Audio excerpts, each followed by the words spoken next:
So, as a freelancer, do you feel that you're facing too much competition?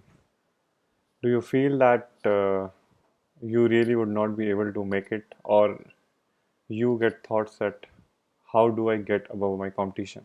Hi, my name is Atin, and in this video, I am going to be talking about the 6 ways you can overcome your competition as a freelancer. So, let's start with my mind map.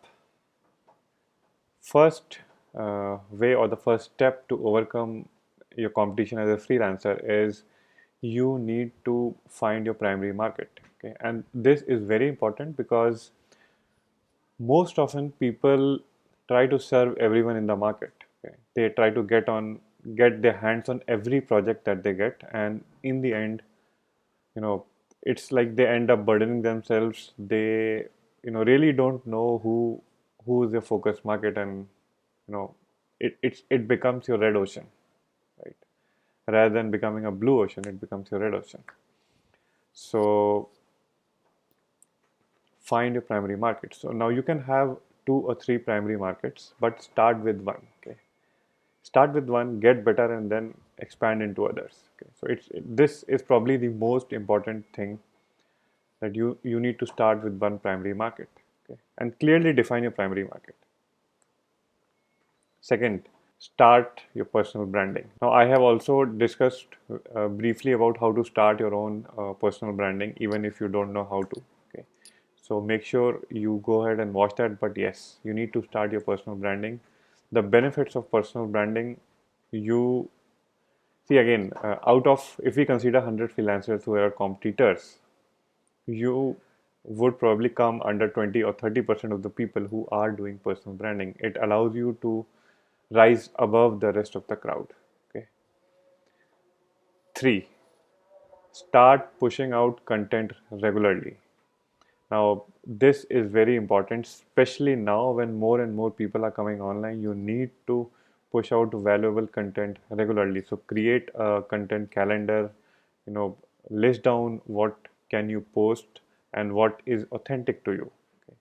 And then start putting out value bombs or valuable content, so that people really resonate with that. Okay.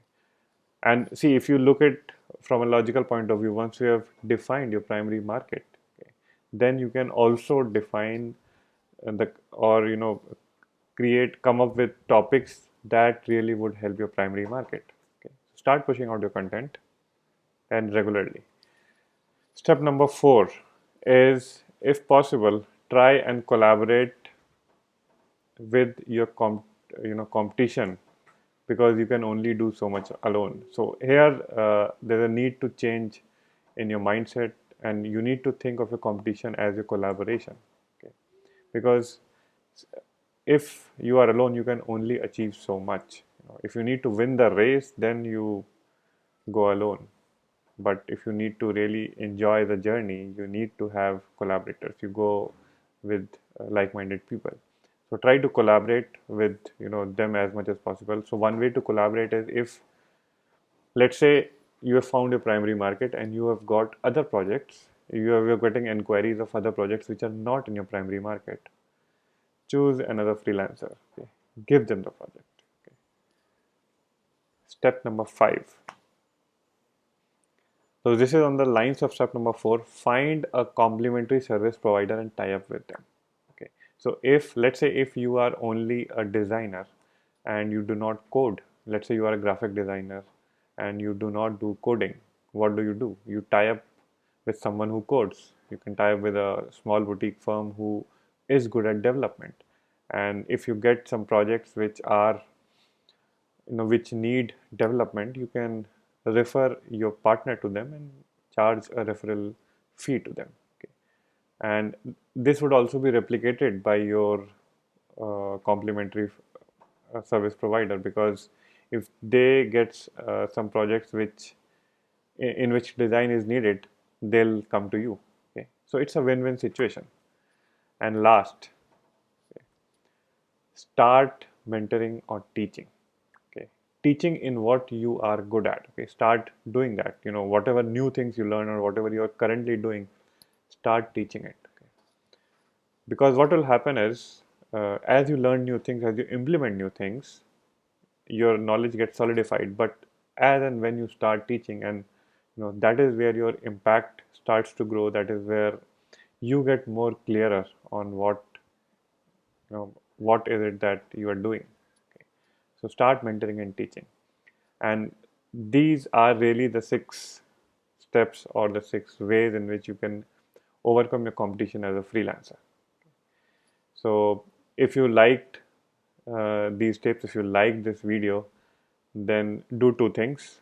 First, make sure you subscribe to this video, and second, if you found it useful and if you found your other freelancer friends could benefit from it, make sure to share it to as many people as you know. Okay.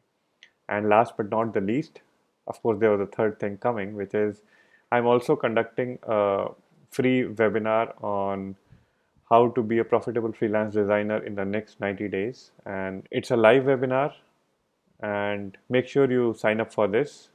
The link is provided below in the comments. Okay. See you. Bye bye.